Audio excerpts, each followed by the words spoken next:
नमस्कार, सत श्री अकाल। भारत के भूगोल में आज अपने पढ़ेंगे भौतिक भारत के बारे में। इससे पहले एक क्लास में अपने भारत के बारे में कुछ जाना था। भारत की आकार स्थिति के बारे में जानकारी अपने कर ली थी। अभी भौतिक भारत को पढ़ते हैं। भौतिक भारत को पढ़ने से पहले ये एक मानचित्र है आपके सामने भारत का। इसमें विभिन्न प्रकार के राज्य हैं और उनकी राजधानियां हैं, जिनको अपने थोड़ा देख लेते हैं, ताकि भौतिक रूप में जैसे अपने कोई भारत के जो भौतिक स्वरूप हैं उनको देखेंगे तो पढ़ने में थोड़ी आसानी होगी अपने को। तो देखते हैं सर्वप्रथम भारत भौतिक है जो। तो भारत राजनीतिक रूप से यदि देखें तो राजनीतिक रूप से भारत को अपने 28 राज्यों में बांट रखा है। कितने राज्य हैं? 28 राज्य हैं। और 28 राज्यों के साथ साथ 8 केंद्र शासित प्रदेश भी हैं। 8 यूनियन टेरिटरी हैं जो केंद्र शासित प्रदेश हैं, केंद्र शासित हैं, यूनियन टेरिटरी बोलते हैं जिसको। तो इन दोनों के बारे में अपने थोड़ी बात कर लेंगे। तो अपने को भौतिक भाग है जो भारत का, भौतिकता की बात करें जो सामने नजर आ रहा है, जो भारत का उच्चावच है, उसको पढ़ने में काफी मदद मिलेगी। तो सर्वप्रथम अपने देखते हैं भारत के जो नॉर्थ साइड में है, उत्तरी भाग है जो भारत का। उत्तरी साइड में देखते हैं ऊपर ऊपर एक राज्य था पहले, जम्मू एंड कश्मीर। वर्तमान में इसको राज्य का दर्जे नहीं है, अब ये क्या है? यूनियन टेरिटरी में है, केंद्र शासित प्रदेश हैं। उनको दो भागों में बांट दिया। नंबर 1 में है लद्दाख, जिसकी राजधानी लेह है। आगे देखिए जम्मू और कश्मीर, जम्मू और कश्मीर जिसकी राजधानी श्रीनगर और जम्मू है। सर्दियों में इसकी राजधानी है जो वो जम्मू कर देते हैं, और गर्मी के समय में इसकी राजधानी है जो श्रीनगर होती है। नेक्स्ट उससे नीचे देखते हैं हिमाचल प्रदेश है जो, हिमाचल प्रदेश, हिमाचल प्रदेश की राजधानी है शिमला। जस्ट उसके नीचे देखते हैं हिमाचल प्रदेश के पंजाब। देखिए जरा, पंजाब, पंजाब की राजधानी चंडीगढ़। उसके नीचे हरियाणा, हरियाणा की राजधानी भी चंडीगढ़। ये चीज ध्यान रखना, पंजाब और हरियाणा की राजधानी दोनों की ही चंडीगढ़ है। नेक्स्ट और देखते हैं अपने उत्तराखंड। जो उत्तराखंड है उसकी राजधानी देहरादून। फिर ये यूनियन टेरिटरी ऊपर पड़े थे, फिर आ गया है दिल्ली। दिल्ली है जो, जिसकी राजधानी नई दिल्ली है, ये भी एक यूनियन टेरिटरी है। ये भी क्या है? यूटी है, यूनियन टेरिटरी है। चंडीगढ़ भी एक यूटी है, यूनियन टेरिटरी है, ये भी यूटी है। नेक्स्ट अपने देखते हैं दिल्ली, उत्तराखंड के नीचे उत्तर प्रदेश, उत्तर प्रदेश जिसकी राजधानी लखनऊ है। अब अपने बात करते हैं अपने राज्य राजस्थान की। भारत का सबसे बड़ा राज्य है और इसकी राजधानी है जो जयपुर है। ये चीज ध्यान रखना है, ये राज्य है और राजधानियां हैं जिनमें ये डॉट दे रखे हैं ब्लैक कलर के। फिर अपने देखते हैं इधर बिहार, तो बिहार की राजधानी है जो पटना। फिर देखते हैं अपना एक राज्य सिक्किम, जिसकी राजधानी गैंगटॉक।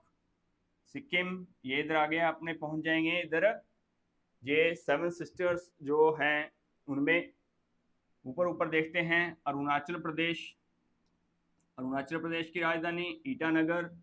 फिर देखते हैं अपने असम, असम की राजधानी दिसपुर। फिर देखते हैं मेघालय, मेघोंगालय सर्वाधिक वर्षा वाला राज्य है अपना, जिसकी राजधानी शिलांग है। फिर नागालैंड, जिसकी राजधानी कोहिमा है। देखिए इसमें काफ़ी सारे राज्य हैं एक साथ, तो इनको थोड़ा सा ध्यान से आप नक्शों में भरना सीख लीजिए। यदि आप जो अपने राज्य हैं और यूनियन टेरिटरी है, केंद्र शासित प्रदेश हैं, उनको अच्छे तरीके से भारत के मानचित्र में भरने लग जाएंगे तो काफ़ी प्रश्न हैं जो हल कर सकते हैं। इसमें प्रश्न जैसे विभिन्न राज्य राज्यों के बारे में हो सकते हैं, पश्चिमी घाट पे, पूर्वी घाट, पश्चिमी घाट पे आने वाले राज्य हो सकते हैं, पाकिस्तान के साथ लगने वाले राज्य हो सकते हैं। ऐसे बहुत सारे प्रश्न हैं जो आपके क्लियर हो जाएंगे। तो आप कोशिश करके बार बार नक्शे को भरने का प्रयास करें। आगे देखिए मणिपुर की राजधानी है जो इम्फाल है। फिर आगे देखिए मिजोरम की राजधानी आइजोल है। त्रिपुरा है जो त्रिपुरा की राजधानी अगरतला है। ये बीच में अपने इसके क्या आ गया है, ये बड़ा एरिया, ये देखिए ये बांग्लादेश आ गया है इसमें, ये बड़ा बांग्लादेश आ गया है जो कि अलग से एक देश है।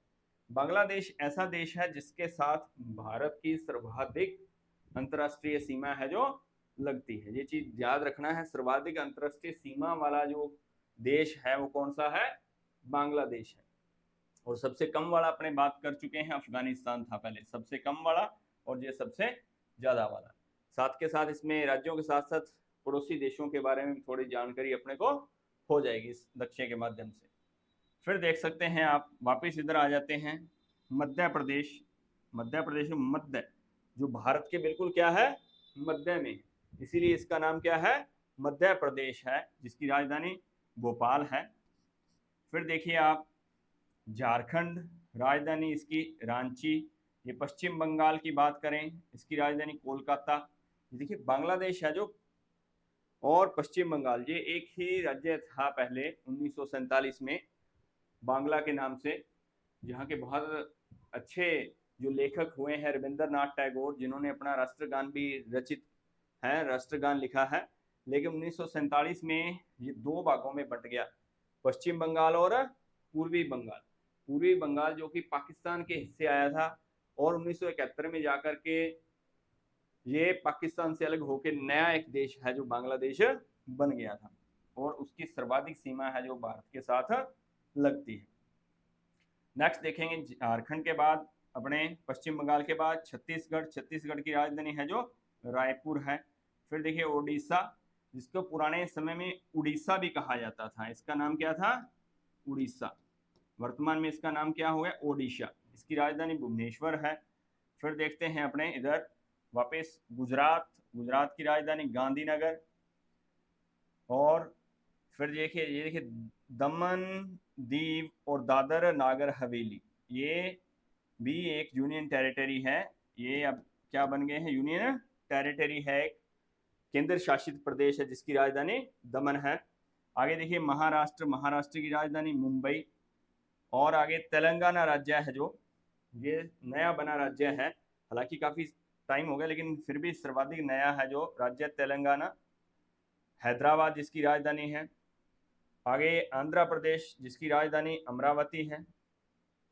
और यहीं एक नजर आ रही है आपको पुंडुचेरी, ये देखिए, और पुंडुचेरी, ये पुंडुचेरी ये अपने, ये भी एक यूनियन टेरिटरी है, केंद्र शासित प्रदेश है। फिर इसके बाद में देखते हैं आप कर्नाटका की राजधानी बेंगलोर है। फिर एक छोटा सा राज्य, भारत का सबसे छोटा राज्य, सबसे बड़े की बात की थी अपने, सबसे बड़ा राज्य है जो भारत का वो है राजस्थान, सबसे बड़ा है ये। और सबसे छोटे की बात आई तो ये देखिए गोवा, जो मानचित्र में नजर भी आ रहा है, सर्वाधिक छोटा है, जो सिक्किम से भी छोटा है ना, सिक्किम देखिए नजर आ रहा है, सिक्किम भी है लेकिन गोवा उससे भी छोटा है। इसके बाद में आप देखते हैं तमिलनाडु की राजधानी ये देखिए चेन्नई। फिर आगे आ गया केरल की राजधानी तिरुवनंतपुरम है। तो ये अपने राज्य थे। अब एक और यूनियन टेरिटरी की बात करें, ये देखिए अंडमान निकोबार द्वीप समूह, ये लिखा हुआ है, ये बड़ा अंडमान निकोबार द्वीप समूह है, जो अंडमान निकोबार द्वीप समूह है, जो इसकी राजधानी पोर्ट ब्लेयर है। ये एक यूनियन टेरिटरी है, ये एक केंद्र शासित प्रदेश है। इसके अलावा और देखिए, ये देखिए लक्षद्वीप, ये काफी सारे द्वीपों के समूह हैं, कई द्वीप बने हुए हैं, उनके समूह है, जिसकी राजधानी कवरत्ती है। तो इस तरीके से अपने राज्यों के बारे में अपने बात की है, विभिन्न प्रकार के राज्य जो इस मानचित्र के माध्यम से अपने पढ़े हैं। आप बार बार कोशिश कीजिए, कोई भी भूगोल का टॉपिक पढ़ना है उसमें नक्शे के माध्यम से पढ़ोगे तो बहुत अच्छे तरीके से आप सीख पाओगे, ताकि आगे भूल ना पाए। हालांकि ट्रिक्स भी काफ़ी काम आती है, लेकिन ट्रिक है जो जब कंपटीशन एग्जाम होते हैं तो बहुत ज़्यादा हो जाती हैं, तो वो मिक्स होने का डर रहता है। इस तरीके से थोड़ा सा आप बार बार प्रयास करेंगे 2-3 बार, तो आप अच्छे तरीके से नक्शा भरना सीख जाएंगे। पड़ोसी देशों की बात करें, ये देखिए पाकिस्तान आ गया, अफगानिस्तान आ गया, यहाँ देखिए चीन आ गया, नेपाल आ गया, भूटान आ गया, बांग्लादेश आ गया, ये सारे पड़ोसी देश हैं इसके। म्यांमार आ गया, श्रीलंका आ गया, और यहाँ आ जाएगा मालदीव है नीचे, मालदीव जो नजर नहीं आ रहा है, जो टच नहीं कर रहा है। तो ये इस तरीके से भारत के जो राज्य और केंद्र शासित प्रदेश हैं उनके बारे में अपने पढ़ा है। अपने टॉपिक करना है भौतिक भारत। जो टॉपिक करना है वो है अपना भौतिक भारत। भौतिक भारत को समझने के लिए, उच्चावच की बात करने के लिए अपने को शायद काफ़ी चीज़ों का नॉलेज है, लेकिन फिर भी बहुत सारी चीज़ें जो कंपटीशन में पूछी जाती हैं उनके ध्यान अपने को नहीं होता। जैसे हिमालय का यदि पूछे तो हिमालय बिल्कुल ऊपर वाली साइड है। यदि मरुस्थल की पूछें तो यहाँ है। प्रायद्वीपीय पठार है जो प्रायद्वीपीय भारत में है, तो उनके बारे में अपने नेक्स्ट इसमें और देखते हैं। तो ये देखिए रहा भौतिक भारत के बारे में। भारत के भौतिक प्रदेश हैं जो भारत के भौतिक प्रदेश, भारत के भौतिक प्रदेश। अब देखिए भौतिक होता क्या है, सबसे पहले अपने बात करेंगे भौतिक।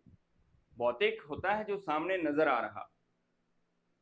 आप जहां भी रह रहे हैं, जिस भी क्षेत्र में रह रहे हैं, उसका एक भौतिक विभाजन है। जैसे राजस्थान में कोई रह रहा है तो राजस्थान का जो पश्चिमी भाग है वो मरुस्थलीय है। कोई कश्मीर में रह रहा है तो वो वाला क्षेत्र है जो पहाड़ी एरिया है, घाटियों का है। कोई उत्तर प्रदेश में पंजाब में रह रहा है तो वो मैदानी इलाके में रह रहा है। कोई अपने यहाँ अंडमान निकोबार पे रह रहा है तो ये द्वीप समूह पे रह रहा है। कोई व्यक्ति यहाँ रह रहा है तो ये उसके प्रायद्वीपीय भारत की बात है, तटीय एरिया है। तो अपने यदि बात करें भौतिक प्रदेश की, भौतिक प्रदेश को उच्चावच बहुत प्रभावित करता है। ये देखिए उच्चावच, उच्चावच होता है भूमि का रूप है जो जो ऊंचा नीचा हो, जिसके आधार पर विभिन्न प्रकार के जो भौतिक स्वरूप है जो उभर करके सामने आते हैं। तो इसमें इस मानचित्र में एक इसमें उच्चावच है जो भौतिक भाग है जो नजर आ रहे हैं। ये देखिए नंबर 1 पे, ये नंबर 1 दे रखा है। नंबर 1 पे ये देखिए हिमालय पर्वत ये नजर आ रहा है, हिमालय पर्वत। ये हिमालय पर्वत है, इस तरीके से हिमालय पर्वत। फिर देखिए ये नजर आ रहा है उत्तरी मैदान, ये 2 नंबर पे है उत्तरी मैदान। फिर देखिए रहा, ये देखिए दक्कन पठार, दक्कन का पठार ये नजर आ रहा है आपको। देखिए हिमालय, उत्तरी मैदान, दक्कन पठार। फिर देखिए भारतीय मरुस्थल। फिर 5वें नंबर पे ये आ गया इस तरीके से, ऐसे और ऐसे है। तो ये 5वें नंबर पे ये तटीय एरिया है, पूर्वी घाट या पश्चिमी घाट, जिसे तटीय भी कह सकते हैं, तट क्षेत्र है जो प्रायद्वीपीय भारत के तटीय क्षेत्र है जो। और नेक्स्ट अपने देखते हैं 6 नंबर पे ये दे रखा है, 6 नंबर द्वीप समूह। ये 6 नंबर द्वीप समूह, ये 6 नंबर लक्षद्वीप की बात कर रहे हैं। तो इस तरीके से ये सारे के सारे भाग हैं जो नजर आ रहे हैं इसमें। तो इस प्रकार से अपने बात करें तो भारत का जो भौतिक विभाजन है, कुल मिला के भौतिक भाग कितने हैं भारत के? भारत के भौतिक भाग हैं जो कुल मिला के इन्होंने कितने में बांट रखा है? 6। कितने हैं? 6 भौतिक भागों में बांटा हुआ है। नंबर 1 बात करते हैं अपने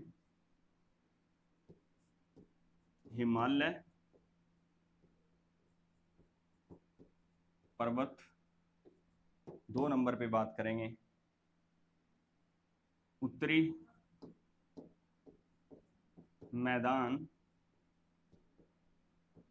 3 नंबर पे बात करेंगे पठारी प्रदेश, या दक्षिण का पठार भी कह देते हैं, यहाँ दक्षिण पठार है जो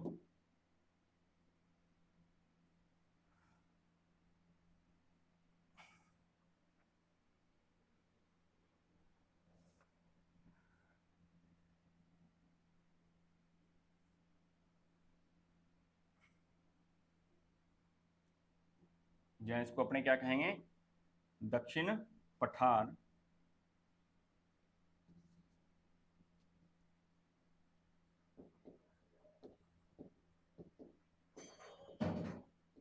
पठार। चौथे नंबर की यदि बात करें तो मरुस्थल आ जाएगा, थार मरुस्थल। पांचवी बात करें तो अपने क्या कहते हैं, तटीय क्षेत्र। और छठे नंबर पे बात करें तो है द्वीप समूह। तो ये 6 भाग हैं जो भारत को भौतिक रूप से अपने दिखते हैं, भौतिक रूप जो भारत में दिखते हैं। तो मुख्यतः इन 6 भागों के बारे में अपने इस क्लास में बात करेंगे। तो सर्वप्रथम देखते हैं अपने हिमालय। तो देखिए ये हिमालय है जो नजर आ रहा है इस तरीके से, ये देखिए यहाँ से शुरू होकर हिमालय ये जाता हुआ हिमालय। तो ये एक अर्ध वृत्ताकार आकृति है ये हिमालय की, जिसमें कौन कौन से राज्य शामिल हो जाएंगे अपने, या केंद्र शासित प्रदेश शामिल हो जाएंगे। लद्दाख हो गया है, जैसे जम्मू कश्मीर हो गया है, हिमाचल हो गया है, पंजाब हो गया है ना, उत्तराखंड हो गया है। ये इस तरीके से आगे चलता चलता असम अरुणाचल प्रदेश तक चला गया है। तो इसमें काफ़ी सारे विभिन्न प्रकार के जो श्रेणियां हैं वो आ जाएंगी, जैसे काराकोरम लद्दाख जास्कर श्रेणी की बात आ गई। और तिब्बत बड़ा क्षेत्र है, जो तिब्बत में कैलाश पर्वतमाला या कैलाश श्रेणी आ गई है, जहाँ से बड़ी बड़ी नदियां हैं जो निकलती हैं, जैसे ब्रह्मपुत्र जैसी नदियां। फिर हिमालय को भी आगे 2-3 भागों में बांटा है, जैसे ये ऊपरी हिमालय हो गया, महान हिमालय है जो। फिर नीचे उसके साथ में मध्य हिमालय आ गया। तीसरा है जो शिवालिक श्रेणी की हिमालय है, शिवालिक हिमालय है। तो इनको विस्तार से अपने आगे पढ़ेंगे। सबसे पहले अपने ये चीज ध्यान रखना है कि अपने कितने भागों में बांटा गया है, उन भागों के बारे में अपने देखना है। तो इसमें कौन कौन से राज्य हैं जो शामिल हैं, ये चीज आपको ध्यान में रखनी है। विभिन्न जैसे ये एरिया है, ये कौन कौन से राज्यों में से ये हिमालय पर्वतमाला है जो गुजरती है। तो हिमालय एक जो श्रेणी है वो अर्धवृत्ताकार है, और ये नवीन और वलित पर्वतमाला के अंतर्गत आती है। और ये नवीन श्रृंखला है, सबसे ऊंची चोटियां हैं जो यहीं पाई जाती हैं हिमालय में। विश्व की जो सर्वाधिक ऊंची चोटियां हैं जिनके बारे में आगे अपने पढ़ेंगे। तो ये तो था हिमालय के बारे में।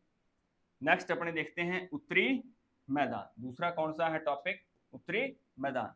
अब देखिए पर्वतों से नीचे जो क्षेत्र होता है, पर्वतों से जो नदियां निकल के आती हैं, वो क्या किस चीज का निर्माण करती हैं, मैदानों का। किस चीज का, मैदानों का।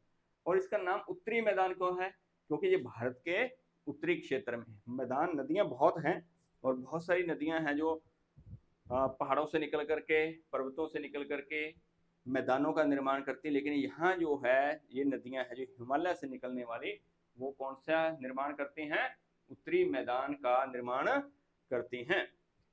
तो ये मैदानी एरिया में बहुत सारी नदियां हैं, जैसे गंगा, यमुना, घाघरा, गंडक, कोसी, ये सिंधु, झेलम, रावी, सतलुज, बहुत सारी नदियां हैं जो इसके अंतर्गत आ जाती हैं। नेक्स्ट देखते हैं जो बहुत ही उपजाऊ इस मैदान को बनाती हैं। नेक्स्ट अपने देखते हैं दक्कन पठार। दक्षिण का पठार है जो, दक्कन पठार को और क्या कह देते हैं, प्रायद्वीपीय भारत भी कह देते हैं। तो ये दक्षिण का पठार है, इस तरीके से है। यहाँ अपने कह सकते हैं दक्कन पठार है जो ऐसे बिल्कुल इस तरीके से भारत के मानचित्र में यदि इस तरीके से यदि बात करें, इस तटीय क्षेत्रों को छोड़ करके इस तरीके से।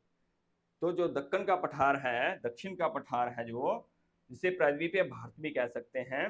प्रायद्वीप का अर्थ क्या होता है? एक वीडियो में आपको ये भी समझाया जाएगा कि प्रायद्वीप क्या है, खाड़ी क्या है, एटोल क्या है, हिमनद क्या है, ये सारी चीजें विस्तार से बताएंगे। तो ये प्रायद्वीपीय होता है जो तीन और क्या हो, पानी से घिरी हुई आकृति, प्रायद्वीपीय भारत है। तो उसमें दक्कन का पठार है जो ऊपर से चौड़ा है और नीचे की ओर संकरा होता चला जाता है। तो ये प्रायद्वीप पठार, इसमें विंध्य श्रेणी, सतपुड़ा श्रेणी और महादेव पहाड़ियां आती हैं और बहुत सारी नदियां भी इसमें से निकलती हैं। विभिन्न प्रकार के जो राज्य हैं जो इसके अंतर्गत आते हैं उनके बारे में आपको ध्यान थोड़ा रखना है। नेक्स्ट अपने बात करेंगे चौथे नंबर पे थार मरुस्थल के बारे में, है ना। थार का जो मरुस्थल है वो आपने राजस्थान की जब अपने तैयारी करते हैं, राजस्थान में थार का मरुस्थल बहुत विशेष एक टॉपिक है। उस थार मरुस्थल को भारतीय मरुस्थल का नाम दिया, क्योंकि थार मरुस्थल सिर्फ राजस्थान में ही नहीं, राजस्थान के अलावा अन्य राज्यों में भी, जैसे गुजरात है, पंजाब है, उनमें भी ये फैला हुआ है। तो भारतीय मरुस्थल की बात अपने करेंगे इस थार मरुस्थल में। नेक्स्ट देखते हैं तटीय क्षेत्र। तटीय के क्षेत्र वो होते हैं जो समुद्रों के तटीय क्षेत्र हैं। ये देखिए, ये तट है, ये यहाँ से समुद्र शुरू होता है, ये तटीय क्षेत्रों के अंतर्गत आ जाएंगे। ये सारे के सारे क्षेत्र क्या है, ये तटीय क्षेत्र में आ जाएंगे। यहाँ गुजरात से शुरू होकर के ये तटीय क्षेत्र यहाँ तक अपने जा रहे हैं, पश्चिम बंगाल तक चला जाएगा, जिसके बारे में अपने इससे पहले वाली क्लास में बताया भी था कि किस प्रकार से तटीय जो सीमा है भारत की वो 6100 किलोमीटर है, और जो अपने वैसे सीमा है भारत की स्थलीय सीमा है जो 15,200 किलोमीटर थी। तो तटीय समूहों या तटीय क्षेत्रों के बारे में अपने बात होगी। लास्ट रह गए हैं द्वीप समूह। द्वीप होते हैं विभिन्न प्रकार के समुद्र के बीच में जो ऊपरी सतह है, जो ऊपरी भाग हैं उभरे हुए, वो द्वीप हैं। जैसे ये देखिए, ये छोटे छोटे ये द्वीप कितने नजर आ रहे हैं, ये द्वीपों के ही, ये द्वीपों का समूह है ना। तो ये द्वीपों का समूह क्या नाम है इसका? अंडमान निकोबार द्वीप समूह।